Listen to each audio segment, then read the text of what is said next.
Прилагательное.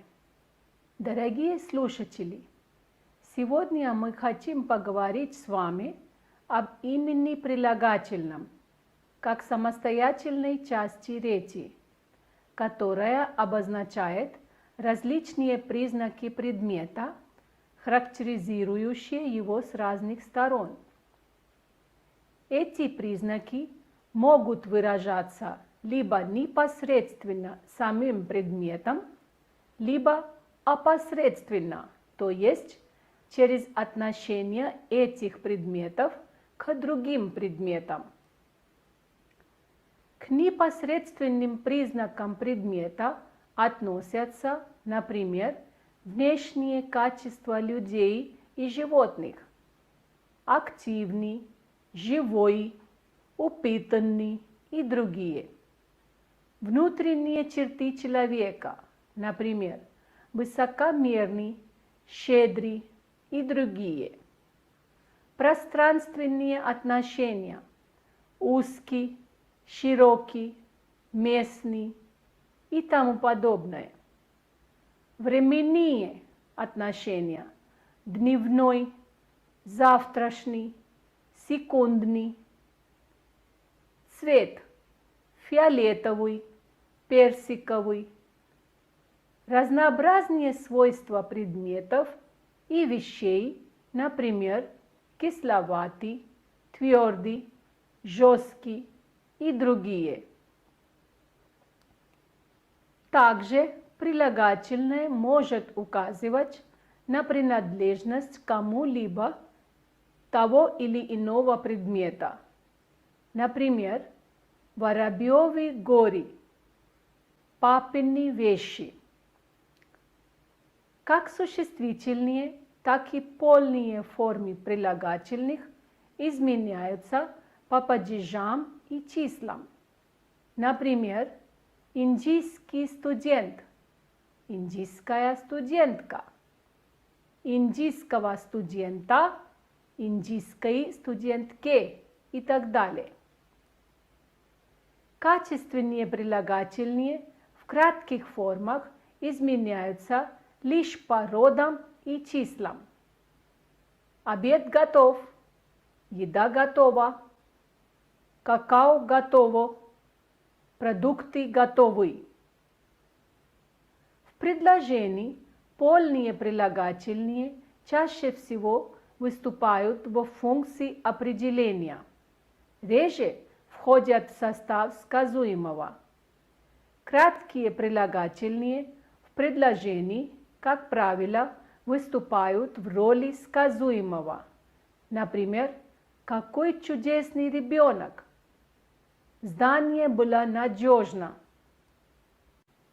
Давайте теперь, дорогие слушатели, обратим внимание на основные моменты нашей сегодняшней лекции. Первое. Определить, что представляет собой прилагательное. Второе. Выделим основные лексико-грамматические разряды прилагательных. Третье. Рассмотрим образование степеней сравнения. Четвертое. Попытаемся отличить наречие от амонимичных слов. Пятое. Посмотрим, как склоняются прилагательные.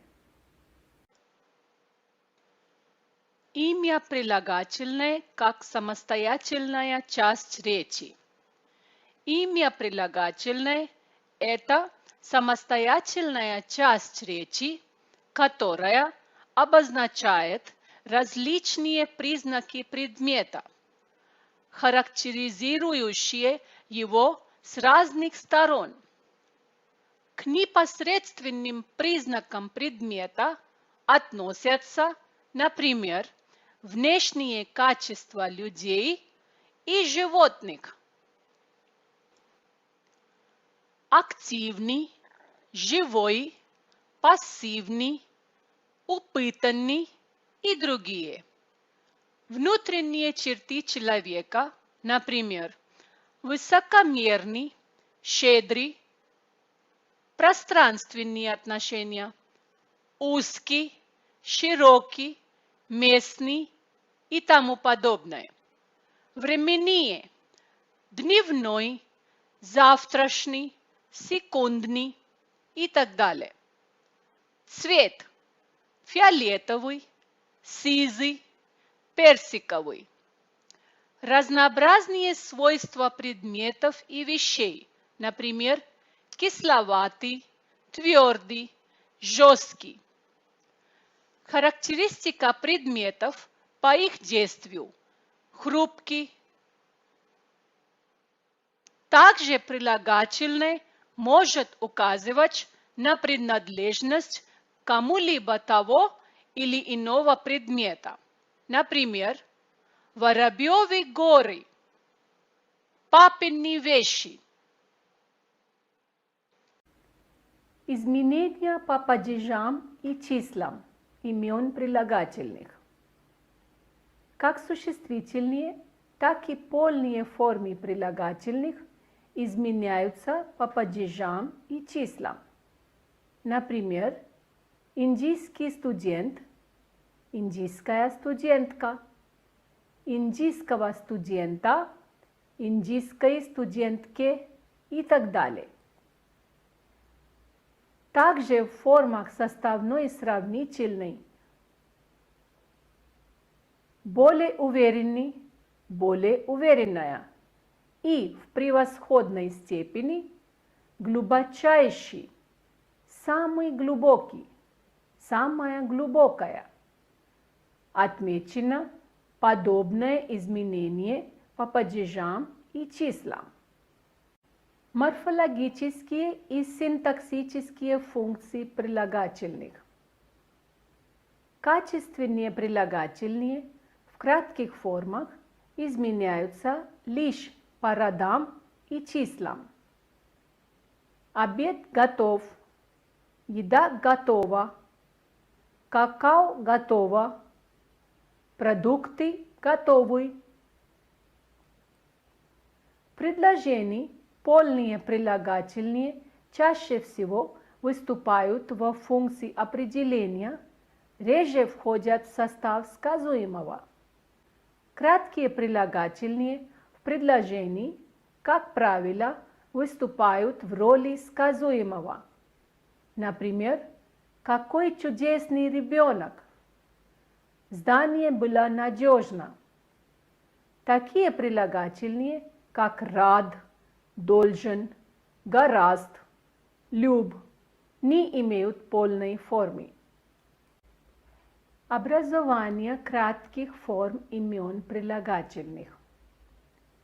Краткие прилагательные, образованные от полных, в мужском роде имеют нулевое окончание. Чуткий – чуток, молодой – молод, важный – важен и так далее. В женском роде они имеют окончание «а». Длина, прекрасна, молода. А в среднем роде окончание «о» и «е». Здорово, чудовищно, ново. Так как родовых различий во множественном числе не существует, поэтому все краткие прилагательные оканчиваются на «ый» и. Сильный, опытный, молодый. Лексико-грамматические разряды имен прилагательных. Итак, в зависимости от того, какой признак обозначается прилагательным, все имена прилагательные делятся на две большие группы. Имена прилагательные качественные – толстый словарь, и имена прилагательные относительные – соломенная шляпа. Что касается притяжательных прилагательных «ласточкино гнездо», то некоторые ученые выделяют их в самостоятельную группу, а некоторые считают их разновидностью относительных прилагательных, например, «Танины мечты». Качественные прилагательные. Качественные прилагательные представляют собой прямые названия различных признаков предметов, причем чаще всего это такие качества и свойства, которые могут либо непосредственно восприниматься органами чувств, например, прохладный, сладкий, голубой, фиолетовый, бурный, тихий, пушистый, мягкий, низкий, короткий и другие, либо они обозначают свойства характера человека: сердечный, бескорыстный, милосердный, либо выражают оценку: ужасный, прекрасный и другие. Семантическая характеристика кратких форм прилагательных. Довольно часто краткая форма прилагательного не имеет никакого семантического содержания. Например, он был готов к занятиям. Также достаточно часто бывает, когда краткая форма прилагательного практически совпадает по содержанию с полной формой, то есть не имеет никакого дополнительного содержания. Например, она красива, серьезна, внимательна. Ничем по содержанию не отличается от она красивая, серьезная, внимательная. Два дополнительных значения кратких форм прилагательных. Кроме того, известны такие случаи, когда краткая форма приобретает как минимум два дополнительных новых значения. Это, по словам Милославского, значение размерного, пространственного параметра и значение в данный момент. Краткая форма прилагательного со значением размера согласуется со существительным, обозначающим предмет одежды или обуви. Например, джинсы коротки, юбка широка, сапоги узки. Во втором значении краткое прилагательное обозначает такие признаки лиц, которые носят не только постоянный, но и временный характер. Например, малыш здоров и весел. Малыш растет здоровым и веселым. Старик болен. Больной старик. Свежий воздух. Воздух свеж. Некоторые особенности качественных прилагательных. В отличие от относительных и притяжательных прилагательных, качественные прилагательные имеют и полную, и краткую форму. Веселый, весел, весела, весели. Бодрый, бодр, бодра, бодри. Полная форма прилагательного обозначает признак, который является постоянным, неограниченным во времени. Например, загадочная улыбка, смуглая кожа, игривое настроение и тому подобное. Краткая форма прилагательного может иметь различные семантические характеристики. Краткая форма прилагательных. Как мы убедились, в большинстве своем качественные прилагательные образуют краткую форму. Плодотворен, полезен, могуч.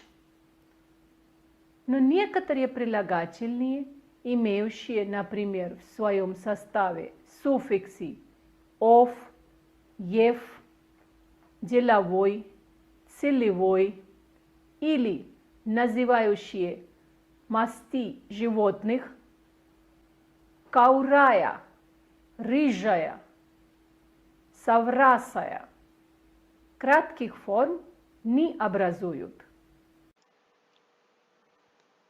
Степени сравнения прилагательных.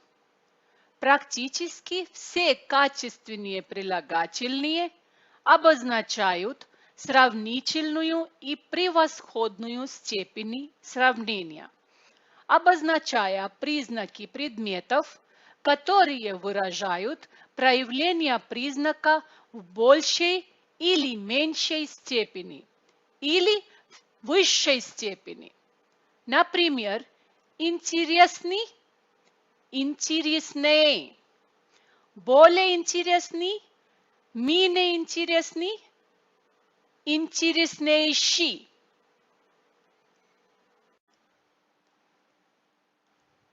Амонимичные формы сравнительной степени прилагательных и наречий. Необходимо отличать амонимичные формы сравнительной степени прилагательных и наречий. Сравним два предложения. Эта школа выше прежней, и этот спортсмен прыгнул выше обычного. В первом предложении слово «выше» является сравнительной степенью прилагательного, а во втором – наречием. Краткие формы прилагательных и амонимичные формы наречий. Большинство качественных прилагательных образуются наречия на «о», «е», «веселый», «весело», «дружный», «дружно», «крайний», «крайне». Также различается краткая форма прилагательного среднего рода и амонимичное наречие на «о». Например, пальто красиво, прилагательное, и выглядит красиво, наречие. Как видим, наречие примыкает к глаголу и зависит от него, а прилагательное согласуется со существительным. Различные возможности качественных прилагательных. Качественные прилагательные сочетаются с наречиями степени. Абсолютно, очень, достаточно, слишком, весьма, совсем и другие. Например, совсем не старый человек, абсолютно неинтересный доклад, весьма скучный собеседник. Качественные прилагательные входят в антонимические пары и синонимические ряды. Жесткий, мягкий, холодный, горячий, храбрый, неустрашимый, удалый. Образование сравнительной степени прилагательных. Простая сравнительная степень образуется при помощи суффиксов «е», ей, е, ще. Например, живей, ближе, дороже, дешевле, замечательней и другие. Сложная сравнительная степень образуется при помощи слов более или менее плюс начальная форма прилагательного. Например, более чуткий, менее полезный. В некоторых случаях прилагательные в сравнительной степени имеют особую, не похожую на начальную форму, которая образуется от другой основы. Такие формы называются суплетивными. Например, хороший, лучше, плохой, хуже. Степень сравнения и синтаксическая функция прилагательных. В предложении прилагательные в простой форме сравнительной степени выступают чаще всего в роли сказуемого и значительно реже в роли определения. Например, считается, что синхронный перевод сложнее обычного, сказуемое. Переводы с хинди на русский становились все сложнее, определение. Сложная форма сравнительной степени прилагательных, наоборот, чаще выступает в роли определения и реже в роли сказуемого. Например, более высокий рост цен сказался на уровне жизни людей. Определение. Этот рост цен был более высоким, сказуемое. Превосходная степень прилагательных. Превосходная степень имеет так же, как и сравнительная, две формы – простую и сложную. Простая форма превосходной степени образуется при помощи суффиксов «еиш», «аиш». Например, умнейший, кратчайший, длиннейший, редчайший. Сложные формы превосходной степени образуются двумя способами. При помощи слов «самый», «наиболее», «наименее», которые присоединяются к исходной форме прилагательных. Самый честный, наиболее верный, наименее жесткий. Путем прибавления слов всех, всего к форме сравнительной степени. Всех выше, всего ближе.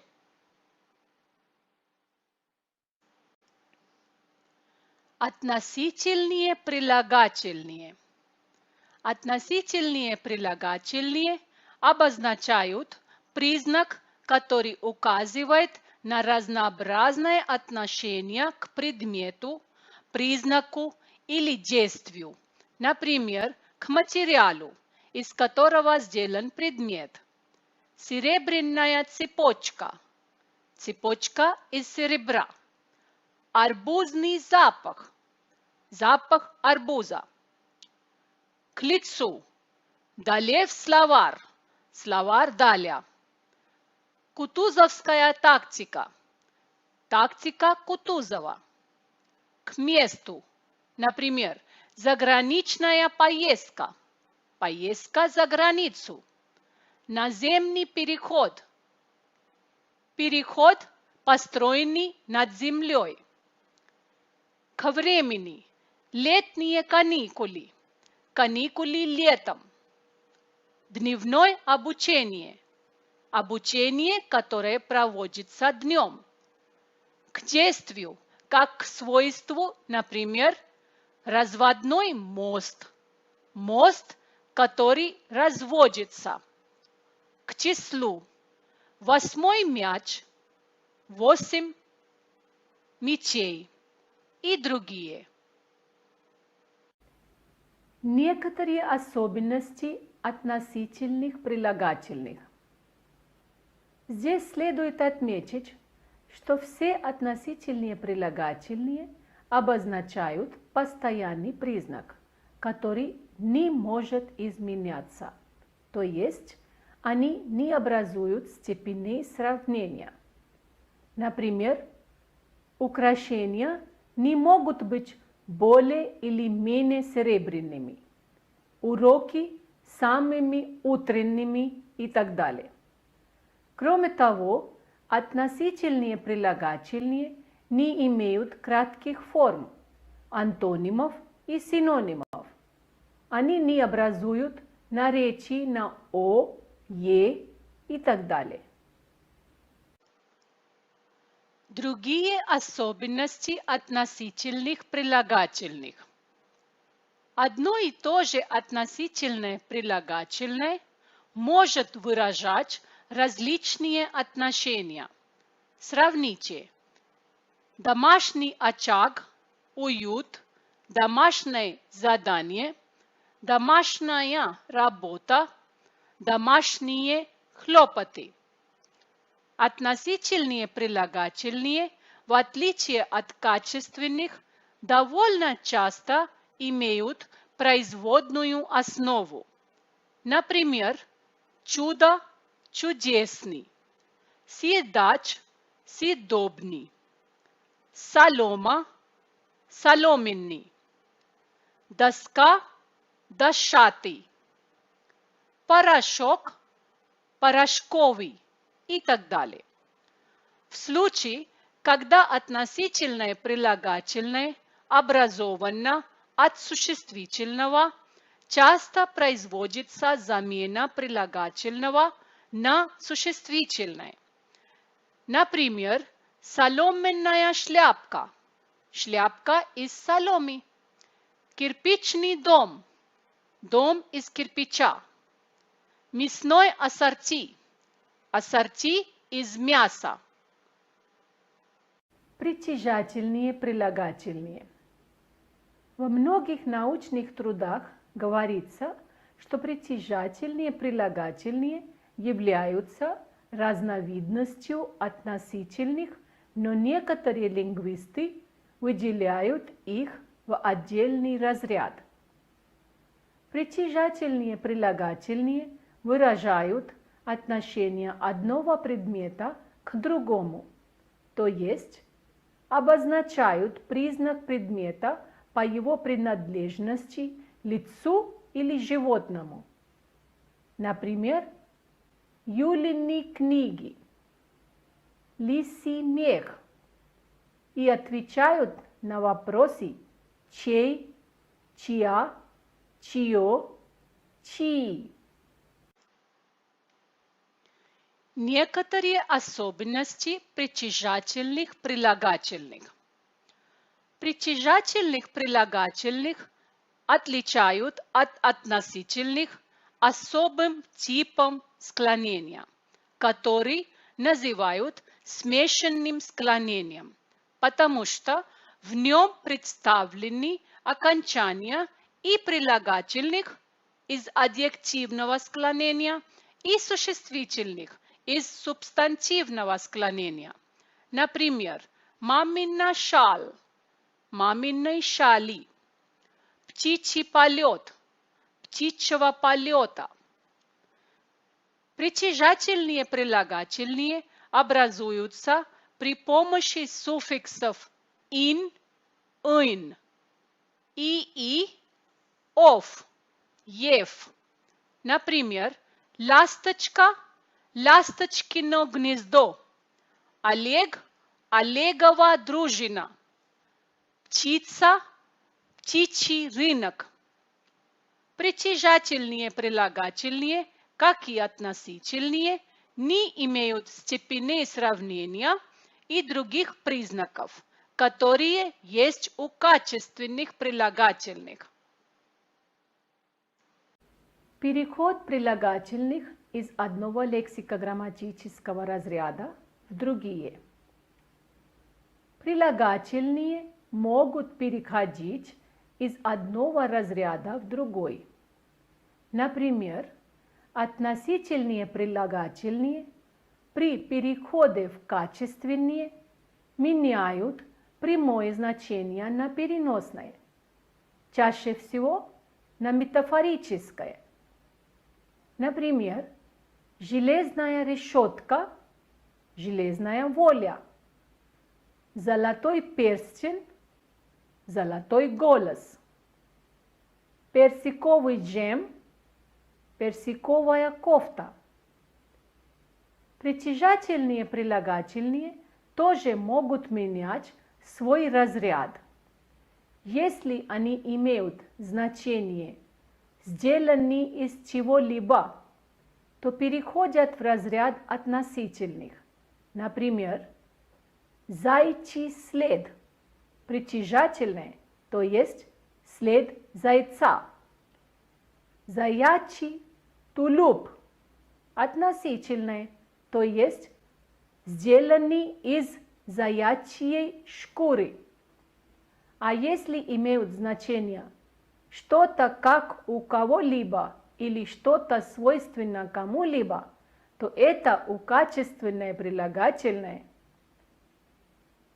Например, заячье поведение – качественное, то есть как у зайца.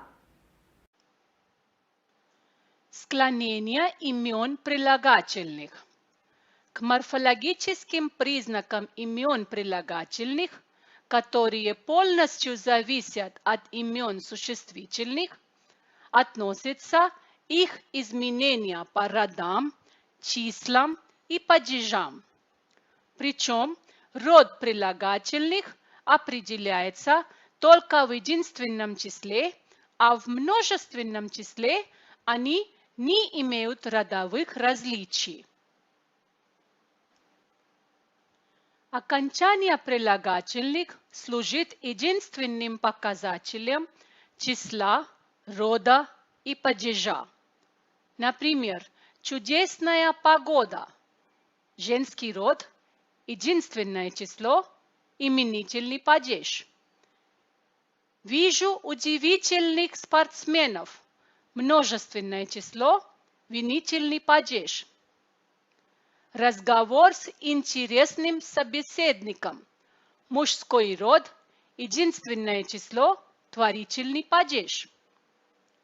Прилагательные, которые перешли в разряд существительных, склоняются по общим правилам склонения имен прилагательных. Например, рядовой, нет рядового, знаком с рядовым и тому подобное. Кроме того, в русском языке выделяется незначительная группа прилагательных, чаще всего иноязычного происхождения, которая не склоняется. Например, язык хинди, стиль барокко, цвет бордо. Итак, дорогие слушатели, давайте вспомним, о чем мы говорили сегодня в нашей лекции. Первое. Мы постарались разобраться в том, что такое прилагательное. Второе.